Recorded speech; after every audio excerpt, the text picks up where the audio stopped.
All right, let's discuss what this name change actually changes with Erke Boyten, who's a professor of cybersecurity and the director of Cyber Technology Institute at the De Montfort University in Leicester in the UK. Welcome to the programme.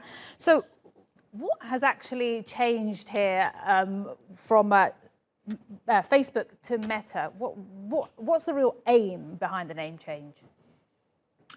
I think there are two aims here. One is the timing is clearly to deal with the current backlash against the reputation from the Haugen revelations and the Facebook papers more generally.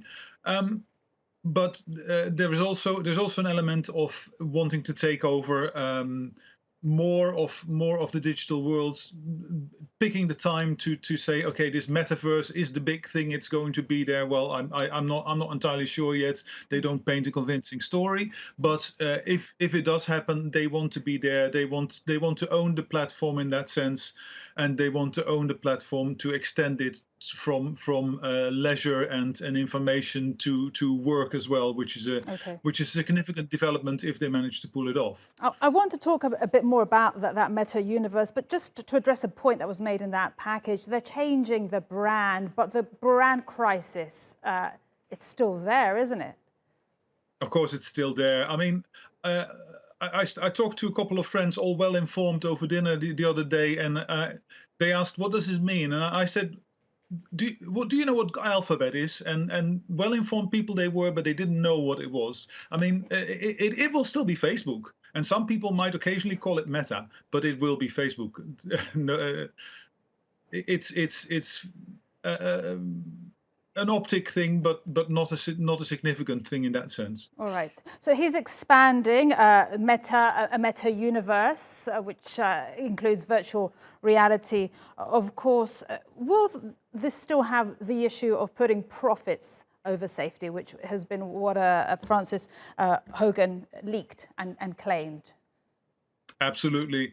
If you look at the video Mark Zuckerberg did, he mentions privacy, and very tellingly, he mentions it in context of people will be able to control what other users will see of what they do in the metaverse.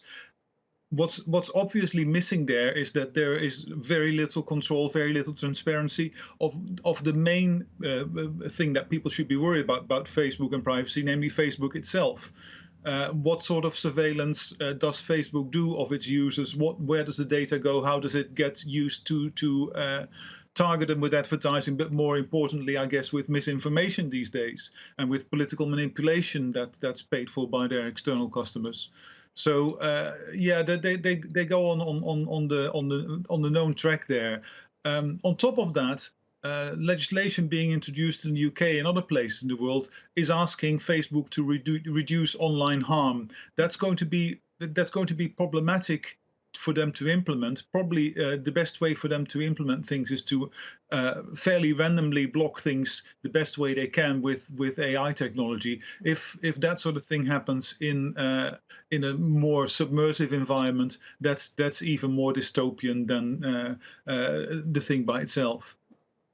All right, we'll leave it there. Thank you so much indeed, Erke Boyten from the University of De Montfort. Thank you.